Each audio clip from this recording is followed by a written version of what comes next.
दुनिया अभी कोरोना महामारी से मानवता को हुए नुकसान से उभर भी नहीं पाई थी कि रूस और यूक्रेन के बीच युद्ध छिड़ गया और हजारों लोगों की जानें गईं और लाखों लोग अपना घर बार छोड़कर विस्थापित होने को मजबूर हो गए।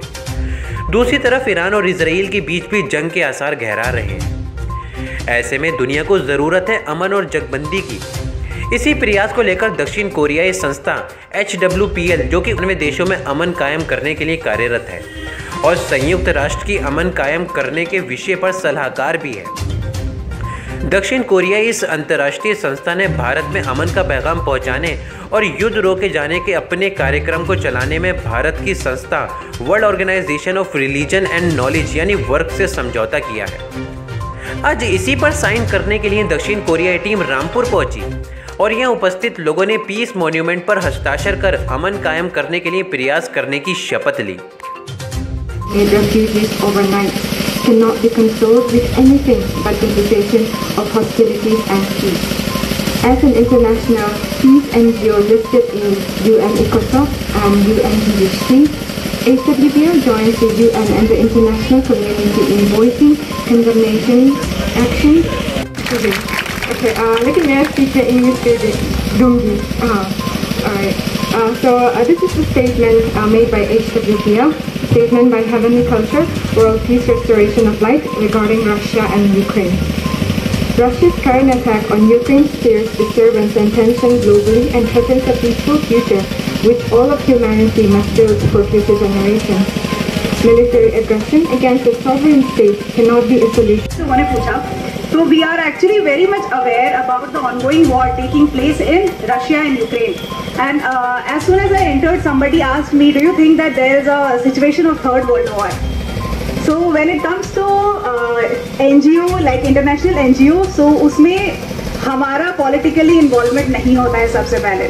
और secondly, that since work organization and HWPL believe in we are one as a signature and even as हम वैसा कार्य भी कर रहे हैं, तो अगर हम एक साथ हाथ में हाथ डाल के कार्य करेंगे और वी आर वन के एटीट्यूड से हम आगे भी बढ़ेंगे, तो उस हिसाब से मुझे उम्मीद है जितने भी ग्लोबल थ्रेट्स हैं, जितने भी ग्लोबल हैं, तो हमें ये युद्ध को रोकना होगा इन शॉर्ट। तो उसके लिए हमें युद्ध को रोकने के लिए क्या करना है वो हमें भी पता है, और तो रोकने के लिए हमें सबसे पहले शांति की बीज बोनी पड़ेगी, तभी हम युद्ध को रोक सकेंगे।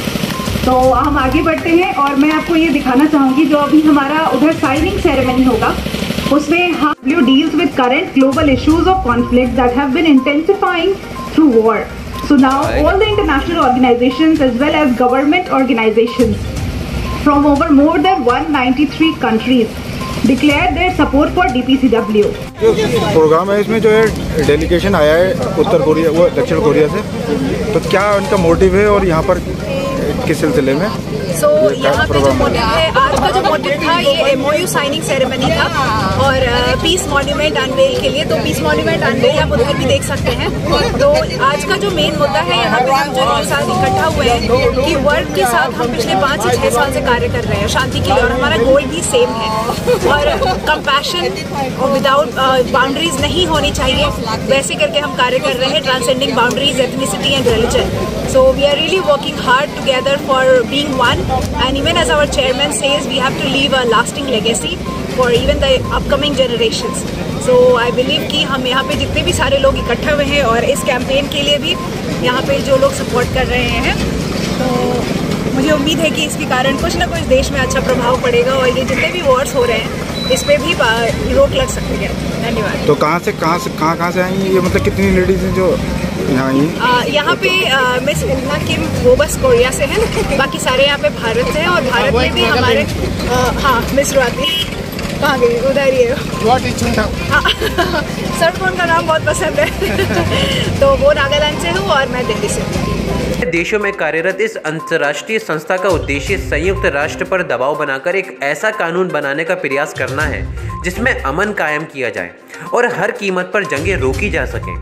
अभी तक तो देखने में आता है कि संयुक्त राष्ट्र युद्ध करने वाले देशों से अपील करता रहता है और वे अनसुना कर देते हैं, लेकिन इन संस्था का प्रयास है कि कानून बनाया जाए जिसके चलते हर कीमत पर जंगें रोकी जा सकें और अमन कायम कर सकें।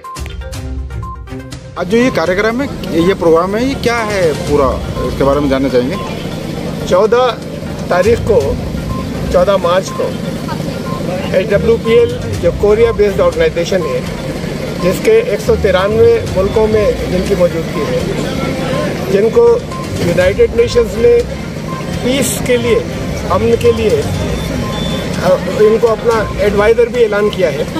तो ये वो ऑर्गेनाइजेशन है, इन्होंने ये चाहा कि हिंदुस्तान में वर्क के साथ में कोलैबोरेशन करें और MOU साइन करें। तो आज की तारीख उसके लिए इसलिए रखी गई थी कि ये 14 मार्च के पास में है, नेक्स्ट डे है 14 मार्च, इनका वो दिन है, उसकी 6ठी बरसी है, 6th एनुअल सेलिब्रेशन उसकी, जो कमेमोरेशन ऑफ, जो डिक्लेरेशन ऑफ, वो उसका declaration of cessation of war, declaration of peace and cessation of war.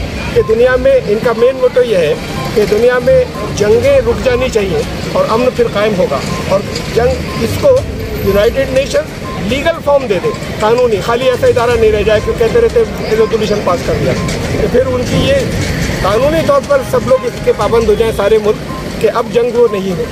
तो ये ऑर्गेनाइजेशन है, इन्होंने हमसे यहाँ पर हिंदुस्तान में, भारत में कोऑपरेशन मांगा है और हम पहले से इनके साथ में हमारा अच्छा कोऑपरेशन रहा है, लेकिन अब इन्होंने MOU साइन किया है, तो जाहिर है कुछ उसके लिए, अमन और पीस के लिए हम कुछ और काम कर सकते हैं। तो जिस तरीके से जो रशिया और यूक्रेन की जंग चल रही है, तो यहाँ पर बातें भी हुई इस सिलसिले को लेकर, तो किस तरह से जो रोकने का जो कदम उठाया जा सकता है हिंदुस्तान की गवर्नमेंट से की तरफ से, आप जानना चाहेंगे? देखिए, सियासी बातें हैं, इसलिए कि कोई गवर्नमेंट्स जो है उनको क्या करना चाहिए और वो क्या कर रहे हैं, तो करना चाहिए के ऊपर सैकड़ों लोगों की सैकड़ों राय हो सकती है, लेकिन उससे ये नहीं होगा कि वो करें जो करना है उनको। तो बात यह है कि असल बात यह है कि चाहे जो वजह हो, लेकिन जंग रुकनी चाहिए और किसी जगह दुनिया में किसी के ऊपर किसी वजह से हमला नहीं होना चाहिए। अच्छा, सिग्नेचर कराया जाना है ये सिग्नेचर एक ऐड है, शपथ कह लें आप, प्लेज, आप जाके फोटो ले लीजिएगा किस बात का, ये सब लोग उसका अहद कर रहे हैं, ये रिकॉर्ड में रहेगा